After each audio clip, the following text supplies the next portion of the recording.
Fala galera, mais um vídeo aqui no canal. E no vídeo de hoje nós vamos falar sobre os Robins. Esse vídeo ele continua na comemoração de 80 anos do Batman. E antes de começar o vídeo, queria pedir para vocês não se esquecerem de se inscrever aqui no canal e deixar o seu curtir nesse vídeo, que ajuda muito na divulgação do canal. Também compartilhar com quem vocês quiserem, com quem vocês acharem que precisa saber um pouco mais sobre os Robins. Dados esses recados, vamos aí!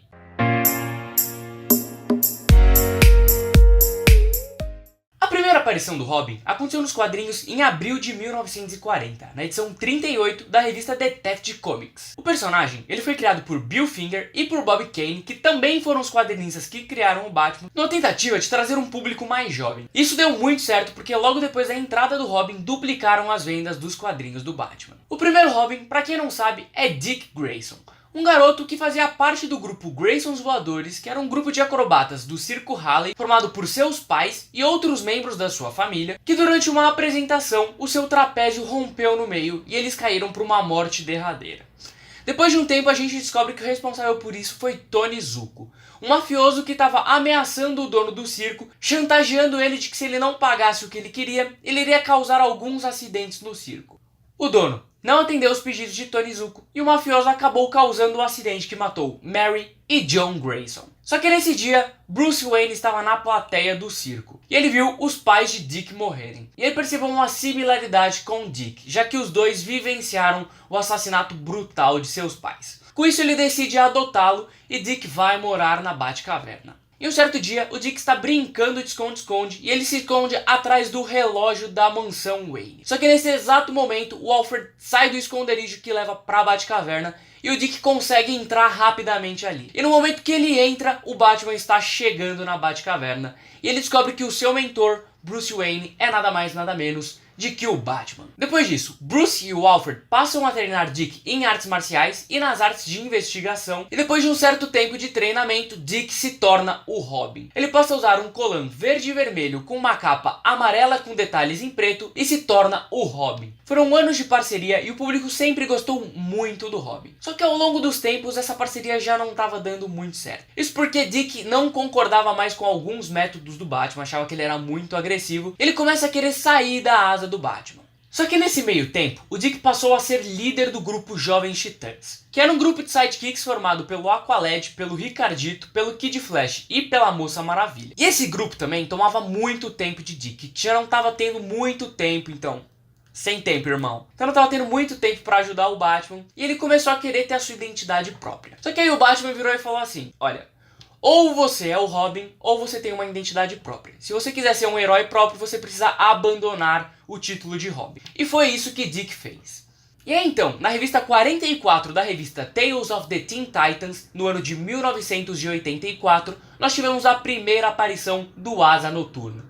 O personagem ele foi criado por George Pérez e por Mark Wolfman, que criou toda essa fase dos Novos Titãs, que foi publicada aqui no Brasil recentemente pela Panini como Lendas do Universo DC, Os Novos Titãs. E o personagem teve o seu nome inspirado em um conto kryptoniano que o Superman contou pra ele. Eram dois super-heróis, o Asa Noturna e a Pássaro Flamejante, e o Asa Noturna tinha uma história muito parecida com a do Dick. Ele queria se libertar e se tornar um novo herói. Então Dick adotou esse nome. E como Gotham City já tinha o seu super-herói, o Asa Noturna decide adotar a cidade de Bloodhaven como a sua cidade natal para combater o crime. Só que Robin e Asa Noturna não foram as únicas identidades secretas que Dick Grayson utilizou. No arco Batman Hip, onde o Batman é considerado como morto, o Asa Noturna usa o manto de Batman para não deixar Gotham City sem o seu herói próprio. Só que isso durou pouco tempo porque em algumas revistas depois, o Tim Drake encontrou o Bruce Wayne perdido no tempo. E por fim, nos Novos 52, Dick Grayson usou a identidade de Agente Grayson. Isso quando o mundo descobriu essa identidade secreta, ele passou a ser um agente da Argus. Com Dick se tornando Asa Noturna, o manto de Robin ficou vago. Só que assim, na edição 357 de Batman, publicada em março de 1983, nós tivemos a primeira aparição de Jason Todd, que veio a se tornar o segundo Robin. Só que essa primeira aparição dele é muito ridícula, porque ele tem uma história de origem completamente igual à de Dick Grayson. Isso não agradou nem um pouco o público. Ele era filho também de acrobatas que eram conhecidos como os Todds Voadores e que foram assassinados pelo vilão Crocodilo. Só que aí no ano de 1986 veio o grande arco que eu comento aqui várias vezes em vários vídeos no canal, que é Crise nas Infinitas Infinitas Terras, só que graças a Deus e George Pérez e Mark Wolfman mudou um pouco a origem de Jason Todd. Nas histórias, ele era filho de Catherine Todd, uma ex-viciada que acabou morrendo por overdose, e por Willis Todd, que era um ex-capanga do Duas Caras que acabou sumindo misteriosamente. Então, consequentemente, ele ficou órfão e foi morar nas ruas de Gotham City. Só que um certo dia, o Bruce Wayne encontra esse molequinho um pouco audacioso roubando as rodas do Batmóvel. E aí, ele pega Jason pelo pescoço, leva ele pra Batcaverna, começa a entender um pouco mais as motivações do menino. Ele também se identifica um pouco, já que o menino é órfão, e ele vê que Jason tem uma sede de vingança muito grande e acredita que isso pode ser usado para o bem. E aí, o Bruce passa a treinar um pouco Jason em artes marciais, mas ele já tem isso por conta da sua vivência na rua. Como Robin, o Jason ele era muito mais agressivo e muito mais impulsivo do que Dick Grayson. Isso não estava agradando nem o público, nem a DC Comics. E aí, no meio das histórias de A Morte em Família, a DC Comics fez uma votação popular por telefone. Você podia ligar para decidir o futuro do Robin. Se ele seria assassinado pelo Coringa ou ele conseguiria sobreviver. Só que é claro que com mais de 18 mil votos, o público decidiu matar o Robin. Isso também porque o público não estava mais gostando tanto dele e o público queria que o arco O Cavaleiro das Trevas de Frank Miller se tornasse oficial na cronologia da DC Comics. Isso porque, conforme eu comentei no vídeo anterior, depois da morte de Jason Todd, o Batman decide aposentar o seu capuz. Então o público queria que Jason morresse para essa história se tornasse oficial. E aí o que acontece nessa história? É revelado nessas histórias então que Catherine era a mãe adotiva de Jason Todd e que ele tinha uma mãe biológica que estava trabalhando no sul da África. Ele e o Batman vão até lá e eles descobrem que a mãe biológica de Jason está trabalhando para o Coringa. Só que isso não se passou de uma emboscada. E o Coringa aparece logo depois, dando uma sova de pé de cabra no moleque, deixando ele gravemente ferido e em sequência coloca uma bomba que acaba matando Jason Todd e ele salva sua mãe e o Batman não chega a tempo e ele se culpa muito por isso por muito tempo. Só que como a gente já sabe, a morte nos quadrinhos ela é praticamente inexistente, né?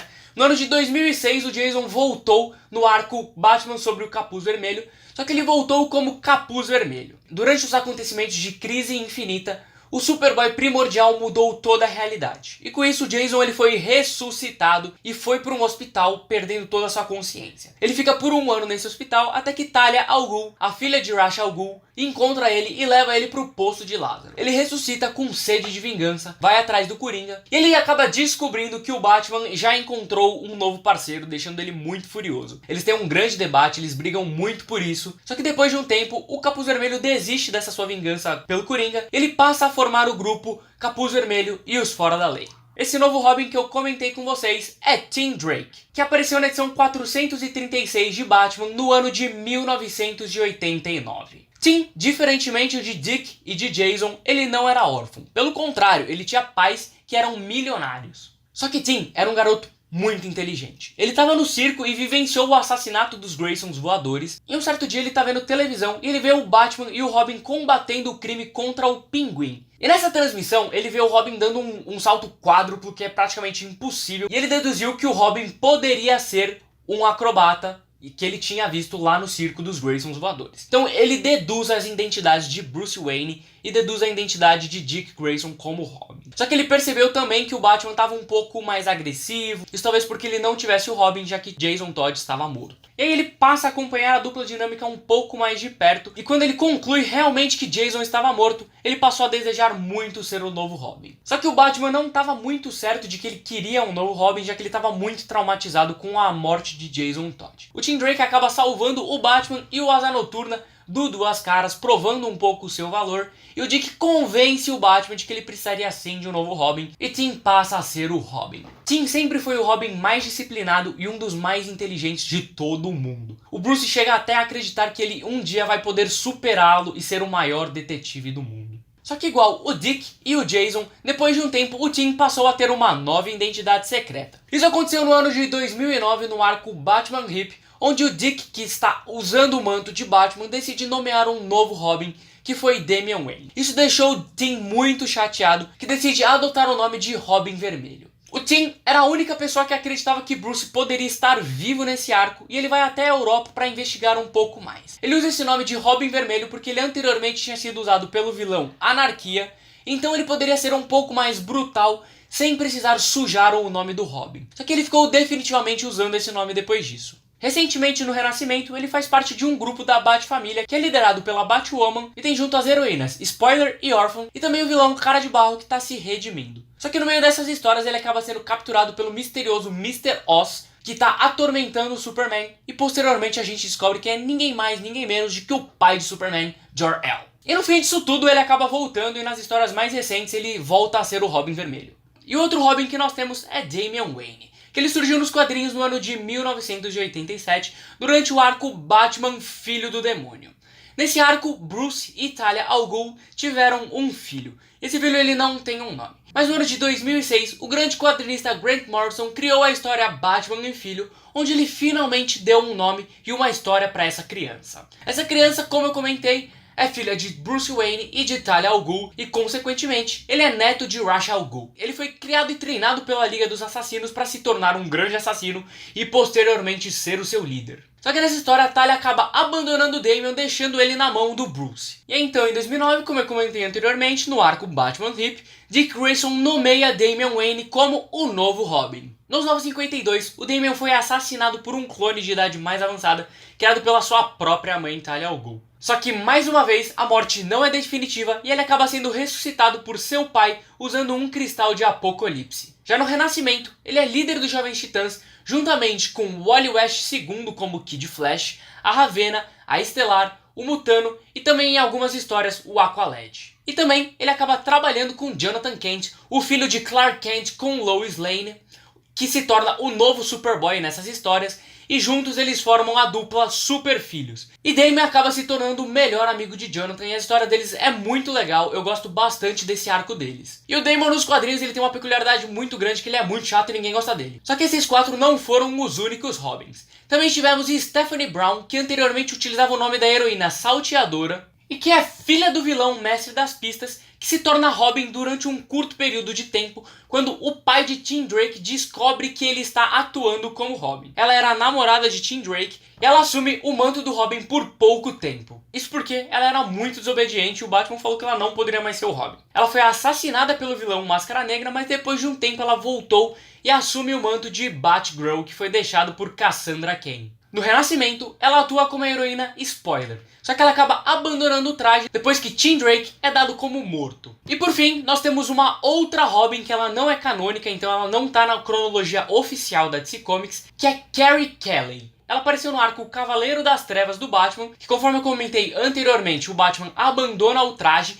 depois que Jason Todd é assassinado. Só que depois de um tempo, já com 55 anos, Bruce precisa retornar ao manto do Batman para combater o crime de Gotham e também uma oposição da polícia de Gotham e do governo dos Estados Unidos, que está usando o Superman como uma arma. Na primeira noite que o Batman volta, ele salva a vida de Carrie Kelly, uma garota de 13 anos. Ela passa a idolatrar o Batman e juntar dinheiro para costurar a sua própria roupa de Robin. Ela acaba mostrando o seu valor salvando o Batman e se torna a nova Robin. Ela usa, além do traje do Robin, um óculos e um estilingue. Ela só aparece nessas histórias e também nas histórias mais recentes que foram publicadas, como a terceira parte do Cavaleiro das Trevas, que foi publicada recentemente, saiu no Brasil, se eu não me engano, no ano passado. Bom pessoal, o vídeo de hoje é isso, espero que vocês tenham gostado. Se vocês gostaram, não se esqueçam de deixar o like nesse vídeo, se inscrever no canal e ativar as notificações do sininho, que ajuda muito, compartilhar o vídeo e também comentem aqui embaixo qual é o Robin favorito de vocês e também algumas sugestões do que vocês querem ver aqui no canal. Então é isso e tchau!